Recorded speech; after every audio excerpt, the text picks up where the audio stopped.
السلام علیکم۔ آج میں ایک بہت پیاری حدیث لے کے آئی ہوں۔ حضور محمد صلی اللہ علیہ وسلم نے ہمارے لیے نماز کتنا امپورٹنٹ ہے اس حدیث کے ذریعے سے بتایا ہے۔ نماز کو نہیں چھوڑنا چاہیے، پانچوں وقت کی نماز ہمارے لیے فرض ہیں۔ چلے حدیث کی طرف جاتے ہیں۔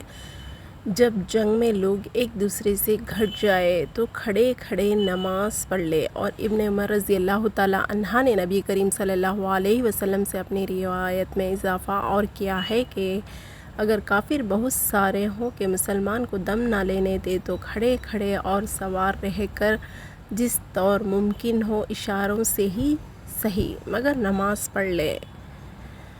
شکریہ، اس حدیث کو سننے کے لیے بہت بہت شکریہ۔ اگر آپ کو میرا ویڈیو پسند آئے تو میرے ویڈیو کو لائک شیئر کریں، دعاؤں میں یاد رکھنا۔ جب تک کے لیے اللہ حافظ۔